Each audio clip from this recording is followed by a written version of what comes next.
여러분 안녕하십니까? 지난 3구 대통령 선거 직전인 올해 3월 1일 중앙선관위는 황교안 전 국무총리와 민경욱 전 의원을 검찰에 고발했습니다. 중앙선관위가 두 사람을 고발한 혐의는 공직선거법 위반 혐의와 공무집행 방해 혐의였습니다.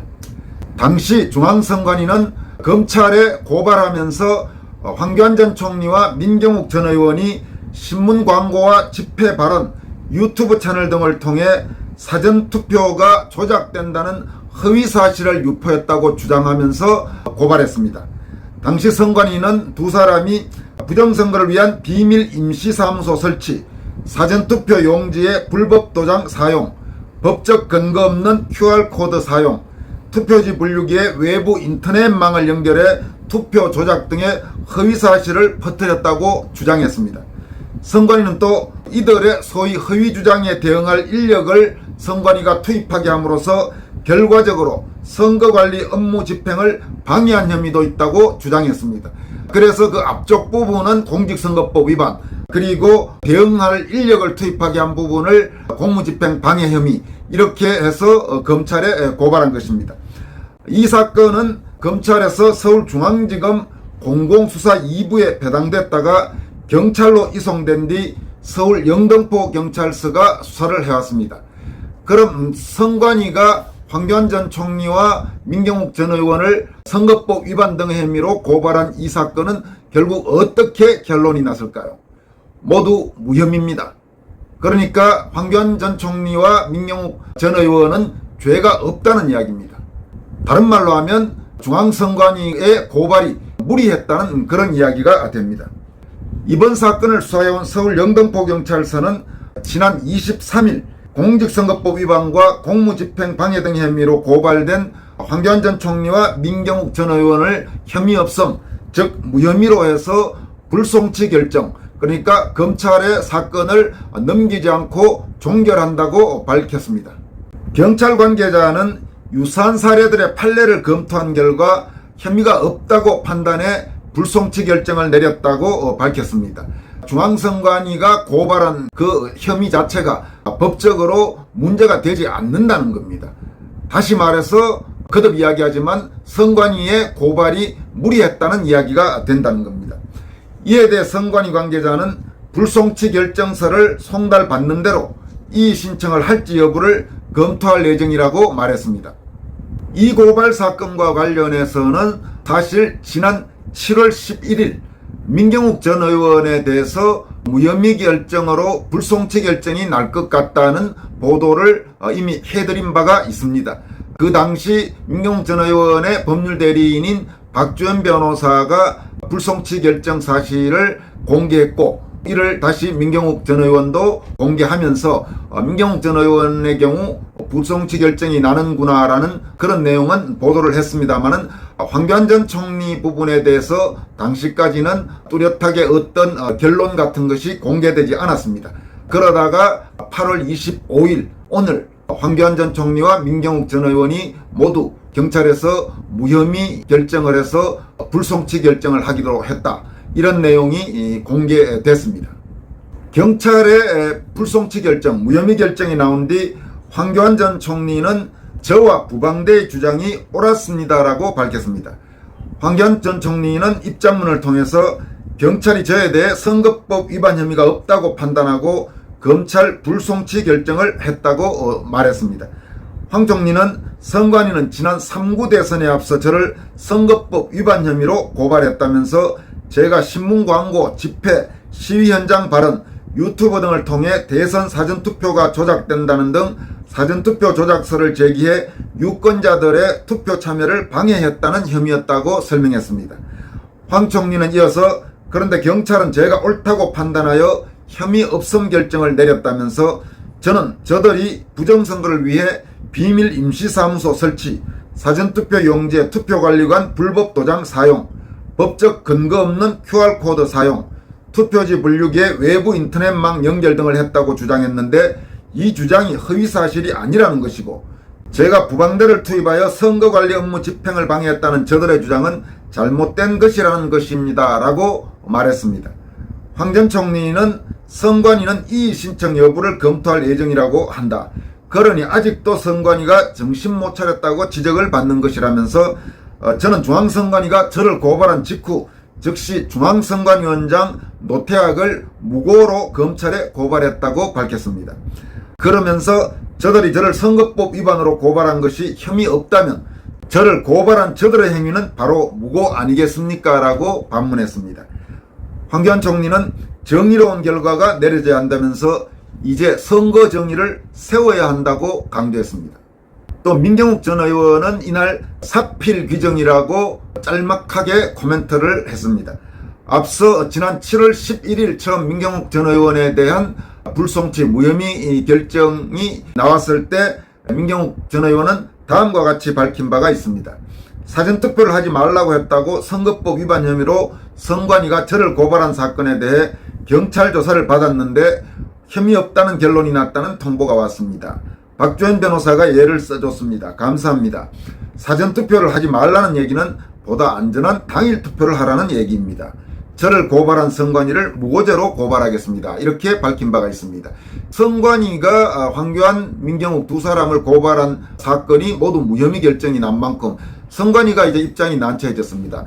이미 황교안 전 총리는 노태학 중앙선관위원장을 무고죄로 고발한 바가 있고 민경욱 전 의원도 선관위를 고발한다고 7월 11일 밝힌 바가 있는데 민경욱 전 의원의 경우 이미 고발을 했는지는 아직 모르겠습니다만은 어쨌든 오히려 중앙선관위가 지금 역풍을 맞을 수밖에 없는 그런 상황이 됐습니다. 한편 황교안 전 총리는 하루 전인 8월 24일 쓸데없는 특검 말고 부정선거 특검하라고 강조한 바가 있습니다. 황교안 전 총리는 SNS를 통해서 다음과 같이 밝혔습니다. 민주당의 김건희 특검 주장 정말 생뚱맞습니다. 문재인 정부 때부터 진행됐던 수사에 대해 이제 와서 특검을 하자는 것은 스스로 오물을 뒤집어 쓰는 격입니다. 이재명과 김혜경 수사를 물타기 하려는 것이며 국회를 진흙탕 싸움으로 몰고 가려는 수작입니다. 진정성이라고는 눈꽃만큼도 찾아볼 수 없는 당리당략에 불과합니다. 민주당이 다수당의 힘으로 일방적으로 밀어붙일 수 있습니다. 검수완박 법안 때는 속수무책으로 당하기만 했지만 이제는 정권이 교체되었습니다. 그래서 대통령이 거부권을 행사할 수 있습니다.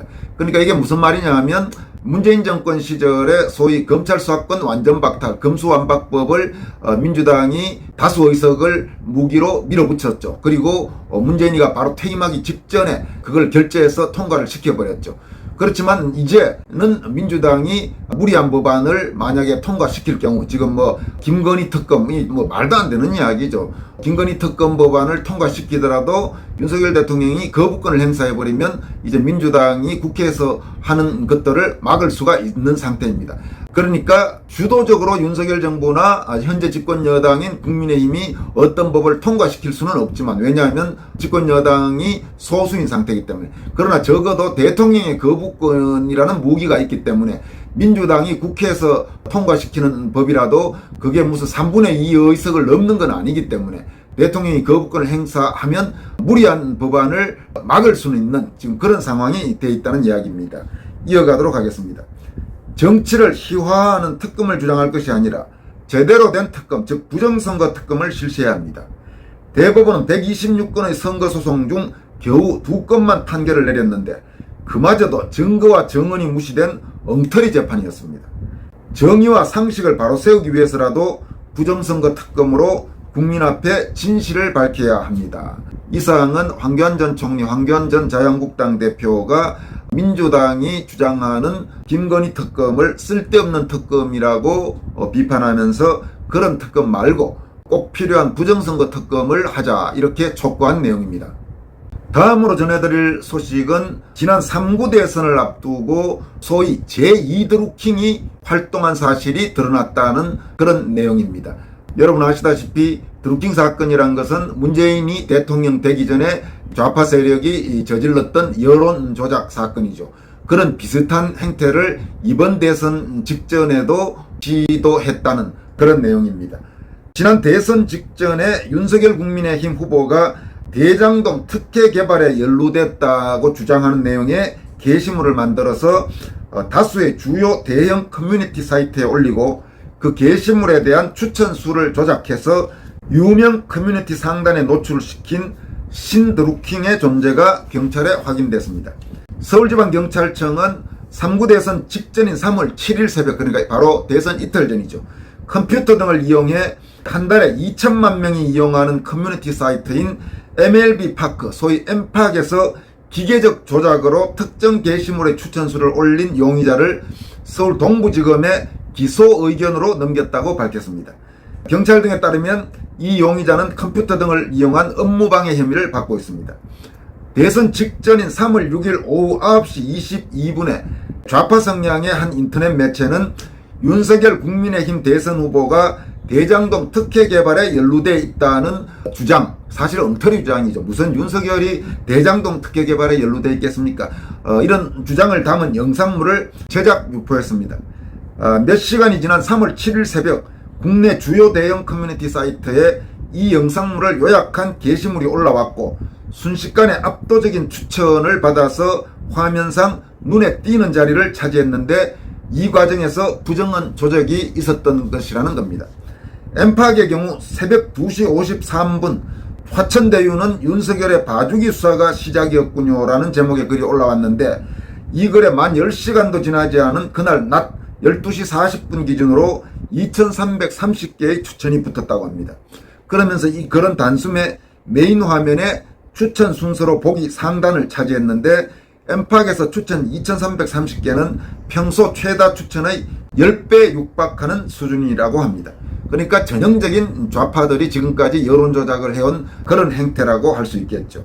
엠팍 내부에서 이 건과 관련해서 조작 의혹이 일어나자 운영진은 3월 7일 오전 게시물에 대한 조사를 마친 뒤 확인 결과 지금은 삭제된 게시물의 이미지 태그에 특정 게시물을 자동으로 추천할 수 있는 URL, 즉 인터넷 주소가 삽입되어 있었다라고 공지했습니다. 그러니까 누군가가 장난을 쳤다고 밝힌 거죠.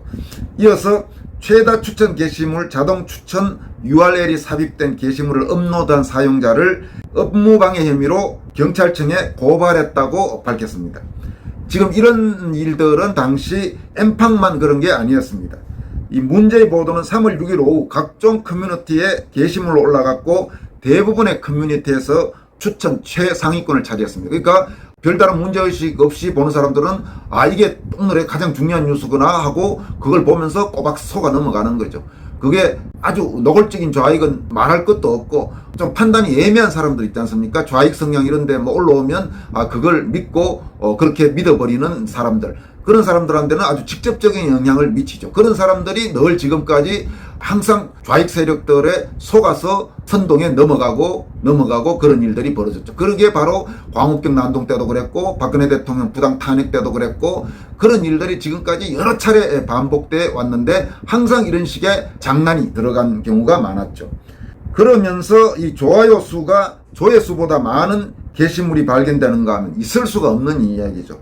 자정쯤에는 2만 개가 넘는 댓글과 추천수가 몰리는 등의 특이 현상이 발생하기도 했습니다. 이와 관련해 한 커뮤니티 사용자는 자신의 계정으로 들어가 보니 자기가 보지도 않은 게시물에 추천 버튼이 눌려 있었다, 이렇게 밝히기도 했습니다. 그러니까 전형적인 지금 여론 조작이 시도된 겁니다. 그런 속에서도 우여곡절 끝에 문재인 정권 시즌2를 막고 이재명 정권 탄생을 막을 수 있었다는 것, 윤석열 현 정권이 얼마나 잘하는지 그거와 별개로 윤석열 정권에 대해서 특히 자유파나 보수파 성향 국민들 사이에서는 지금 부글부글 끓고 있고 도대체 뭘 하고 있나라는 그런 분노가 적지 않는 게 분명한 현실입니다만, 어쨌든 적어도 문재인 정권 시즌2 이재명 정권을 막을 수 있었던 게 참으로 신기한 일이 아닐 수 없습니다. 그나마 천만 다행이고 불행 중 다행이고 하늘이 도왔다거나 해야 할 것 같습니다. 여기까지 하겠습니다. 여러분 고맙습니다.